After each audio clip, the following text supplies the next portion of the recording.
नमस्कार दोस्तों, जैसा कि आप देख रहे हो बहुत ही बेहतरीन बैंक ऑफ बड़ौदा में भर्ती निकली हुई है। तो आइए इसके बारे में अपन डिटेल में समझते हैं, है ना। ये 2026 की ही है और इसके बारे में देखते हैं कौन कौन से विभाग है। तो इसमें सीए और आईसी विभाग के अंतर्गत ये भर्ती निकली गई। और हाँ, ये नियमित आधार पर अधिकारियों के पदों पर भर्ती होगी, तो इसको वीडियो को ध्यान से देखिए। और हाँ, इसमें बहुत बढ़िया बात यह है कि इसमें ग्रेजुएशन, पोस्ट ग्रेजुएशन, सीए या कंप्यूटर साइंस या सीएमए या सीएफएफ अगर आपने कर रखा है तो इसमें बेझिझक आवेदन कर सकते हो, है ना, विदाउट एनी हेजिटेशन। तो इसमें टोटल पद तो आपका कुल 86 ही है, परंतु इसमें अंदर जो है वो मैं आपको डिटेल में बताऊंगा कि क्या मामला है पूरा, है ना। और इसमें चयन प्रक्रिया की बात करें तो बहुत बढ़िया है। ऑनलाइन परीक्षा होगी, उसके बाद आपका एक साइकोमेट्रिक टेस्ट होगा, उसका एक इंटरव्यू होगा कि आप इसके लिए अगर एलिजिबल हो तो आपका कॉमन सेंस देखी जाएगी वहाँ पे कि आप में क्या है।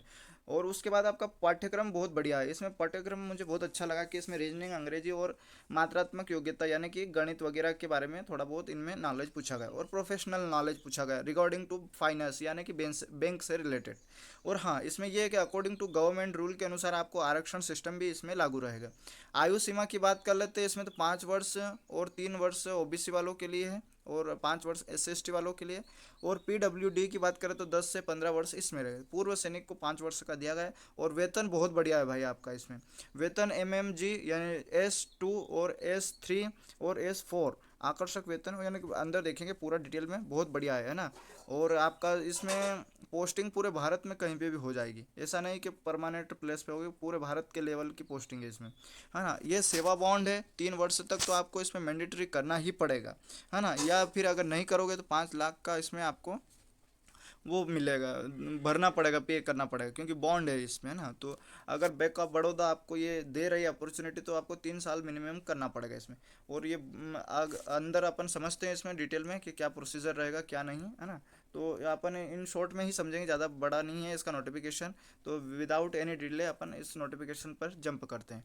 तो इससे पहले चैनल पे नए हो तो लाइक कर दीजिए, सब्सक्राइब कर दीजिए, ताकि ऐसे रिक्रूटमेंट से रिलेटेड आपको नोटिफिकेशन मिलता रहे, है ना, टाइम पर, ताकि आप इजी से अवेयरनेस रहे इसके रिलेटेड जॉब से और आप फॉर्म फिल कर सकते हो। तो जैसा कि यहाँ पे मेंशन है बैंक ऑफ बड़ौदा का ये लोगो वगैरह। और यहाँ एप्लीकेशन कब से स्टार्ट हो रही है आपकी, तो यहाँ 16/6/2026 से स्टार्ट हो रही है। तो लास्ट तारीख की 6/7/26, यानी अप्रोक्सीमेटली आपके पास करीब करीब 15 दिन, तो ये 6-20 दिन के करीब करीब मान लो आप। 20 दिन का टाइम ड्यूरेशन दे रखा है इसमें, बहुत बढ़िया है ना। तो और अब इसमें एलिजिबिलिटी क्राइटेरिया के बारे में भी देख लेते हैं अपन, है ना। तो एलिजिबिलिटी क्राइटेरिया में भी बहुत बढ़िया है। इसमें मैनेजर क्रेडिट एनालिसिस से रिलेटेड है और इसमें 4 वैकेंसी है। एज की बात कर ले तो 25 से 30 साल आपकी एज होनी चाहिए और सैलरी पे आपकी सेकंड लेवल की रहेगी, है ना। और इसमें क्वालिफिकेशन की बात कर लेते हैं। क्वालिफिकेशन में मिनिमम 3 ईयर का एक्सपीरियंस मांगा गया है, जो कि credit under any public private या फॉरेन बैंक या NBFC इंडिया के तहत अगर आपको 3 साल का एक्सपीरियंस है तो इसमें आप मैनेजर के लिए आवेदन कर सकते हो। और हाँ, कॉमन बात यह है कि सभी के लिए पोस्ट ग्रेजुएशन और पोस्ट ग्रेजुएशन, यहाँ पे लिखा है ग्रेजुएशन एनी डिसिप्लिन, यानी कि कोई ऐसा बाउंड्री नहीं है कि आपको कॉमर्स से होना चाहिए या किसी से भी होना चाहिए। आपका ग्रेजुएशन होना चाहिए। और एंड के बाद अगर ग्रेजुएशन थे, एंड के बाद क्या, ये एंड का सिंबल है ना, ध्यान रखना। तो उसके बाद आपका पोस्ट ग्रेजुएशन डिग्री है तो भी बढ़िया है, विथ डिप्लोमा स्पेशलिस्ट या इन फाइनेंस इक्विवेलेंट होना चाहिए। अगर ये आपके पास है तो आप इसमें आवेदन कर सकते हो। और की बात करें तो CA, CMA, CS, CFA, है ना। तो अगर ये भी है आपके पास तो भी आवेदन कर सकते हो। और मैंने यह होता है ना, तो ये समझते होंगे आप लोग, है ना। और मिनिमम 6 वर्ष का एक्सपीरियंस किस में मांगा गया, तो ये सीनियर मैनेजर के लिए। इसमें थर्ड लेवल का जो पे लेवल रहेगा, टोटल 38 पोस्ट है इसमें। और आपकी एज 28 से 35 साल है, यानी कि बढ़िया एज, इसमें 6 साल का होना चाहिए एक्सपीरियंस। पर इसमें यह है कि प्राइवेट हो या पब्लिक हो, या फिर कहीं भी फॉरेन वगैरह bank, financial institute of India से अगर आपका कुछ है एक्सपीरियंस तो इसमें आप एलिजिबल हो। फिर चिप मैनेजर का एक पोस्ट है। इसमें एज क्राइटेरिया केवल चेंज है और पे लेवल चेंज है। मिनिमम 32 है और मैक्सिमम 42 एज मांगी गई है। और आपका पे लेवल 4 रहेगा इसमें। इसमें आपका मिनिमम 8 वर्ष का एक्सपीरियंस मांगा गया है। और आप अगर मतलब कहीं फाइनेंशियल से रिलेटेड हो तो आपका इसमें 5 वर्ष तक ही मांगा गया है ना। तो आगे देख लेते हैं, सीनियर मैनेजर की बात कर लेते हैं। तो सीनियर मैनेजर में भी यहाँ पे मेंशन कर रखा है, यहाँ पे 36 पोस्ट है, बहुत बढ़िया है। एज की बात करो तो 28 मिनिमम है, मैक्सिमम 35 है। लेवल की बात कर लेते हो तो एज थर्ड है ना। पर इसमें 6 वर्ष का इसमें भी एक्सपीरियंस मांगा गया है, और अगर आप कॉमर्शियल या फाइनेंस बैंक से हो तो 2 वर्ष का ही पर्याप्त है इसमें। उसके बाद चीफ मैनेजर की बात करें तो सी और आईसीजी जो कि रिलेशनशिप में कंसिडर होते हैं, है ना, ये 5 नंबर पे। तो इसमें 7 पे आपका इसमें वैकेंसी है। एज की बात करें तो मिनिमम 32 है, मैक्सिमम 42 है। और इसका लेवल की बात करें तो 5 है ना। और मिनिमम 8 वर्ष इसमें है ना एक्सपीरियंस, पब्लिक प्राइवेट सेक्टर के तहत, है ना। तो ये है इसका पोस्ट वाइज क्राइटेरिया। अब इसमें देख लेते हैं रिजर्वेशन सिस्टम भी है, हर कैटेगरी के लिए अलग अलग डिवाइड कर रखा है। जैसा कि यहाँ हर पोस्ट के अकॉर्डिंग हर कैटेगरी को अलग अलग भागों में डिवाइड कर रखा है।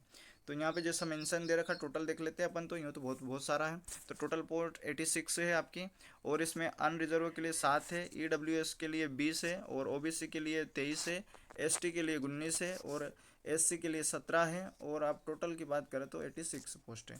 तो ये इसका रिजर्वेशन का सिस्टम था। नेक्स्ट अगला देख लेते हैं, अगर आप अपर एज हो रहे हैं तो अपर एज के लिए भी आपको रिलैक्सेशन मिल जाएगा। जैसे कि एससी एसटी ट्राइबल एरिया के लिए लोग को 5 साल का मिल जाएगा। उसके बाद अगर आप इसमें ओबीसी से रिलेटेड हो जो कि नॉन क्रिमिलेयर में कंसिडर होते हैं, उसका 3 साल का मिल जाएगा। पर्सनल विथ डिसेबिलिटी की बात कर लेते हैं तो इसमें अगर आप मतलब विकलांग कैटेगरी में हो तो जनरल और ईडब्ल्यूएस के लिए 10 साल, ओबीसी के लिए 13 और एससी एसटी के लिए 15 रहेगा। अगर आप डिपार्टमेंटल या कोई सर्विस कर रखे हो या मिलिट्री में 5 साल से ऊपर अगर दे रखे हैं आपने, तो भी आपको according to your category you can get relaxation, है ना। तो नेक्स्ट अगला देख लेते हैं। अब इसमें फार्म फीस की बात कर लेते हैं। तो फार्म फीस में है बहुत बढ़िया है ना। इसमें क्या है कि अनरिजर्व कैटेगरी वालों के लिए क्या रहेगा, जो कि ईडब्ल्यूएस और ओबीसी भी इसमें कंसिडर होगी, तो 850 रुपये इनका रहेगा, इंक्लूड जीएसटी अलग रहेगा इसमें। और एससी एसटी के लिए ओनली कितना 175 रुपये रहेगा, इंक्लूड जीएसटी अलग रहेगा इसमें। लोकेशन पूरी ऑल इंडिया लेवल पे रहेगा, कहीं पे भी आपको पोस्ट कर दिया जाएगा। इसका पे लेवल और स्टैंडर्ड क्या रहेगा, जैसा कि यहाँ पे सैलरी मेंशन है ना, जो कि अकॉर्डिंग टू गवर्नमेंट रूल के अनुसार रहेगा। तो जैसा कि यहाँ पे मेंशन कर रखा है, ये सैलरी पे लेवल की है, जो कि S2 की बात करते तो टोटल आपको 64,800 वो 20 रुपये रहेगा। और उसके बाद फिर जैसे कि महंगाई भत्ता 2340 है ना एक का, और फिर अदर दूसरे जो इन हैंड सैलरी ये रहेगी आपकी। उसके बाद 2680 दूसरा किराया वगैरह कुछ मिलेगा आपको, यानी अप्रोक्सीमेटली इन हैंड सैलरी आपको 93,960 रुपये मिलेगा आपको। इसमें थर्ड की बात कर लेते तो इसमें 85,000 है, 85,920 रुपये, और बाकी ये सारे अकॉर्डिंग टू गवर्नमेंट रूल के अनुसार आपको ये बेनिफिट दिया जाएगा, है ना। जैसा कि यहाँ मेंशन है, आपको टोटल अन हैंड सैलरी मिलेगा 1,05,280 रुपये। 3 यानी 4 की बात कर लेते तो 4 में भी यहाँ डिवाइड कर रखा है। यहाँ पे 1 लाख से स्टार्ट होगी, 1,23,000 2,300 से। तो जैसा कि यहाँ पे मेंशन है ना, 1,14,200 ये महंगाई भत्ता वगैरह सब मिलाकर, और फिर रूम का भाड़ा जो मकान का किराए पे लेते हो, यानी टोटल अप्रोक्सीमेटली यहाँ पे माना गया है तो कितना है, 1,20,940 रुपये आपको इसमें मिलेगा पर मंथ के हिसाब से। तो बहुत बढ़िया सैलरी है इसमें, है ना। और पीरियड आपका इसमें क्या है, selection candidate will be probations period of 12 month, यानी कि 1 साल का आपका active service from the date of his the joining the bank, 1 साल में आपकी ज्वाइनिंग हो जाएगी, है ना। और उसके बावजूद आपका क्या है, एलिजिबिलिटी क्राइटेरिया की बात कर लेते हैं। तो अपन ने पहले भी देख लिया था, केवल भारत का नागरिक होना चाहिए, है ना, तो आप इसमें एलिजिबल हो। नेक्स्ट अगला देख लेते हैं। इसमें नेशनल सिटीजन के बारे में बताया गया कि कौन से सिटी कौन कौन से इसमें आवेदन कर सकते हो। तो जैसा कि यहाँ भारत के अलावा क्या क्या होना चाहिए, इसमें भूटान नेपाल तिब्बत वगैरह लोग भी इसमें आवेदन कर सकते हैं। सिलेक्शन प्रोसीजर यहाँ पे मेंशन कर दिया गया कि एक आपकी एग्ज़ाम होगी, ऑनलाइन कंडक्ट की जाएगी, उसमें आपके ये सब्जेक्ट रहेंगे। पहला 4 सब्जेक्ट रहेंगे, उसके नाम क्या है, तो रीजनिंग का जो कि हर एक क्वेश्चन से 25 क्वेश्चन रहेंगे, और 25 नंबर रहेगा, एक क्वेश्चन का 1 नंबर रहेगा।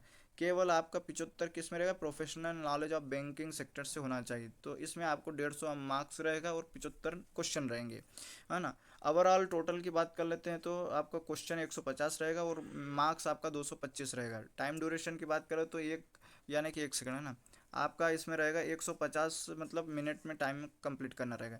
और आपको कौन कौन सी लैंग्वेज इसमें आनी चाहिए, तो बंगाली आनी चाहिए, इंग्लिश आनी चाहिए, बंगाली इंग्लिश आनी चाहिए आपको। अगर आ रही है तो ये चारों विषय की आप प्रिपरेशन अच्छे से कर लीजिए। कौन कौन से, reasoning, English and quantity aptitude and professional knowledge, है ना। तो ये इसके बारे में दे रखा है ना। और उसके बावजूद क्या दे रखा है इसमें, ये आपका सेंटर, एग्जामिनेशन सेंटर कहाँ कहाँ होगा, तो यहाँ पे एग्जामिनेशन सेंटर में भी दर्शाया गया है आपका अहमदाबाद, बेंगलुरु, बरेली, बड़ौदा, भोपाल, भुवनेश्वर, है ना, चेन्नई, दिल्ली, और हैदराबाद, कोलकाता, पटना वगैरह, ये सारे इसमें जो कि बड़े बड़े शहर है वो सारे इसमें शामिल हैं। यहाँ पे आपका एग्ज़ाम का सेंटर होगा, तो आप यहाँ पे जाके एग्ज़ाम दे सकते हो। तो आप अपने हिसाब से चूज़ कर सकते हो, है ना। नेक्स्ट अगला देख लेते हैं अपन इसमें, हाउ टू अप्लाई। अप्लाई कैसे करेंगे अपन? अप्लाई करने के लिए आपको इस वेबसाइट पे जाना पड़ेगा, है ना, www.bankofbaroda.bank.in पे जाकर वहाँ पे कैरियर का ऑप्शन है, वहाँ पे जाके आप आवेदन कर सकते हो, है ना। यहाँ पे पूरा form fill, application form fill सब इसमें मेंशन दे रखा है कि कैसे क्या करना रहेगा आपको, है ना। नेक्स्ट देख लेते हैं अनाउंसमेंट वगैरह। तो ये तो अब कुछ नहीं है, ये नेम वगैरह, डिक्लेरेशन वगैरह इनके बारे में बताएगा। क्रेडिट एनालिसिस करेंगे आपका क्या क्या रहेगा, तो इनके बारे में बताएगा। ये कुछ गाइडलाइन है कि अगर आप कोई डॉक्यूमेंट अपलोड कर रहे हैं, जैसे कि मान लो कि फ़ोटोग्राफ, सिग्नेचर और डिक्लेरेशन, तो उसकी गाइडलाइन है। जैसे कि रिज्यूमे भी अपलोड होगा इसमें, डेट ऑफ बर्थ जो कि 10th की मार्कशीट अपलोड होगी, है ना, और क्वालिफिकेशन, एजुकेशन क्वालिफिकेशन मार्कशीट रहेगा, पीडीएफ रहेगा, है ना। तो वर्क एक्सपीरियंस का भी इसमें पीडीएफ बनाकर, यानी कि सभी का पीडीएफ बनाकर अपलोड करना पड़ेगा इसमें, ये मेंशन कर दिया है इसमें, है ना। तो नेक्स्ट अगला देख लेते हैं इसमें, फोटोग्राफ की बात कर लेते तो इसमें फोटोग्राफ में भी ये है, आपका क्या क्राइटेरिया है वो सारे इसमें मेंशन कर दिया है। जैसे 20 KB से 50 KB का होना चाहिए, आपकी पिक्सल कैसे 200 से 330 तक होनी चाहिए, 200, तो ये इसमें होना चाहिए। सिग्नेचर के बारे में ये सब इसके बारे में मतलब क्राइटेरिया दे रखा कि ऐसा होना चाहिए, तो आप इसमें ईजी से अपलोड कर सकते हो वो, है ना। तो और बाकी तो कुछ नहीं है, तो अननेसेसरी डिक्लेरेशन वगैरह जो भी है, तो बहुत बढ़िया है। और चैनल पे नए हो तो लाइक कर दीजिए, सब्सक्राइब कर दीजिए, ताकि ऐसा ही रिक्रूटमेंट से रिलेटेड आपको नोटिफिकेशन मिलता रहे।